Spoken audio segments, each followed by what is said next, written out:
There are different kinds of Diddy parties.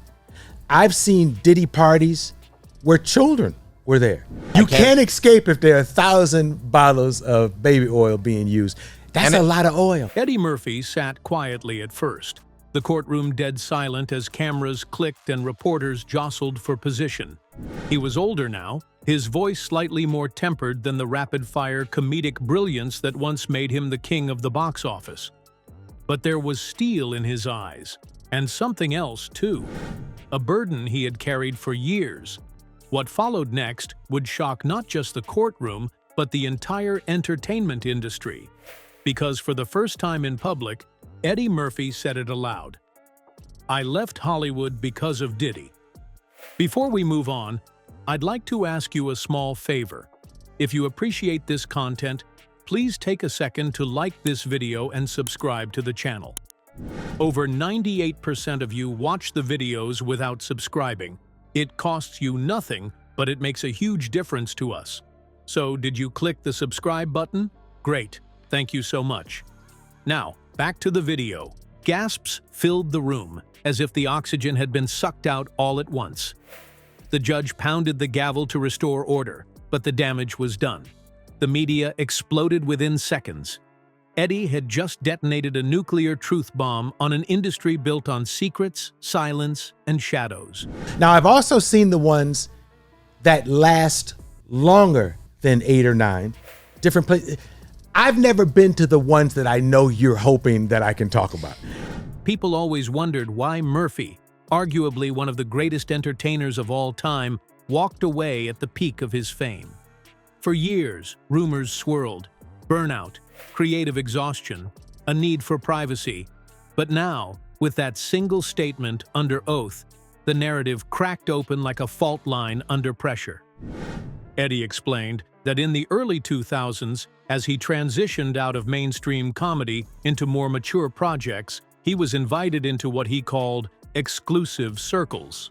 Circles that weren't accessible to the average actor, not even to most celebrities.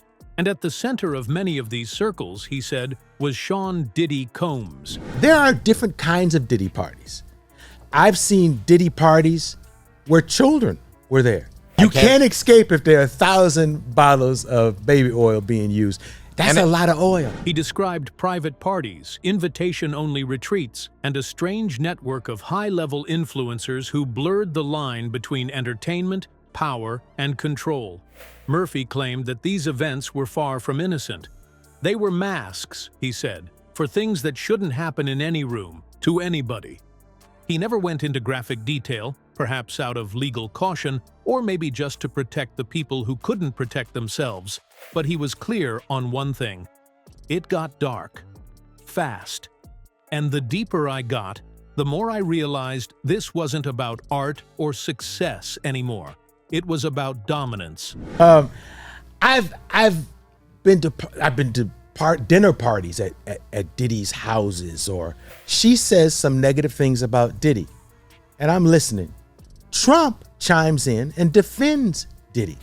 He recounted an evening in 2004 where he said he saw Diddy manipulate conversations, isolate certain actors, and treat the entertainment elite like pawns. Murphy's tone shifted when he said, "I started to feel like I wasn't in control of my own destiny anymore, like someone else was writing my script." When asked directly what Diddy did to make him leave Hollywood, Murphy paused. The silence stretched, his eyes lowering slightly. Then he said, "He didn't force me out. He infected the whole game, and once I saw it, I couldn't unsee it." According to Murphy, the culture that had once been about breaking barriers and telling stories had become a mirror maze of egos, deals, and psychological warfare. Diddy wasn't the only one, but he was the centerpiece, the one everyone else watched before they made a move.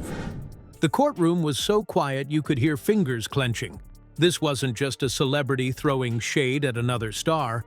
This was a systemic indictment, spoken by a man who had everything to lose and nothing to gain.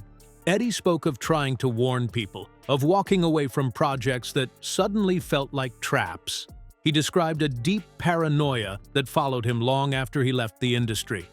Phones tapped, people trailing me, fake friends showing up at my house. I thought I was losing my mind. Then I realized I was just losing access. He admitted that the decision to walk away wasn't simple. At first, he tried to compartmentalize. Maybe it was just a few bad people. Maybe Diddy's influence was exaggerated. But over time, Murphy said, he realized that the whole damn tree was rotten. He couldn't protect his family or his own integrity if he stayed plugged in. So he disappeared from the big screen, retreated into family life, and tried to rebuild some sense of self outside the industry. I didn't quit acting, he clarified. I quit playing their game. The implications were staggering.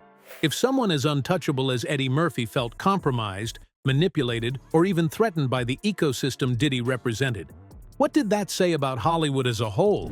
But first of all, that sounds like a good way to keep people from leaving. Because if you got a lot of baby oil, there ain't nobody going nowhere, you know. It's when you go someplace alone and stay too long, and that's when trouble happens.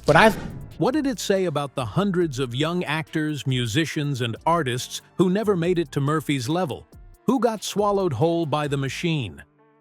Diddy's legal team tried to object multiple times during Murphy's testimony, but the judge overruled them. This isn't defamation, the judge said. This is a man explaining why he left his career behind. That's not just relevant, it's central to the case. Cameras caught Diddy's face twitch slightly as Eddie spoke. He looked more rattled than anyone had ever seen him. Not furious, but hollowed, as if he had just realized that this time the myth wouldn't hold. By the end of the testimony, Eddie Murphy looked drained, but strangely free. Like a man who had carried a stone in his mouth for 20 years and finally spit it out. The courtroom broke for recess, but nobody stood up. Everyone sat, stunned, as if the entire architecture of celebrity culture had just shifted in front of them. Murphy was escorted out quietly. No red carpet, no applause. Just a few quiet nods from people who may have dismissed him years ago as a recluse or burnout, now seeing him as something else entirely, a survivor. Outside, the world was already reacting. Social media went nuclear. Hashtags exploded. Old clips resurfaced. Theories multiplied. Some dismissed it as a bitter shot from an aging star. But others, especially those who'd whispered about Hollywood's hidden circles for years, saw it as validation. The dam had cracked. Murphy's words echoed not just through courtrooms and studios, but through living rooms across the country. Fans revisited his films, not with nostalgia, but with curiosity, searching for clues. Had he been signaling this all along?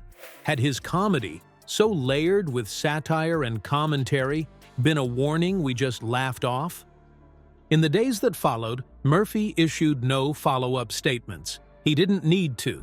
The silence after his testimony was louder than anything else he could say. The industry is still reeling, unsure how to respond. But one thing is clear: Eddie Murphy didn't just testify against a man, he testified against a system, and in doing so, he reminded the world that even the brightest stars can be scorched by the very spotlight they once ruled.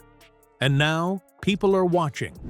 Not the staged smiles on red carpets or the carefully curated interviews, but the silences, the absences, the nervous denials.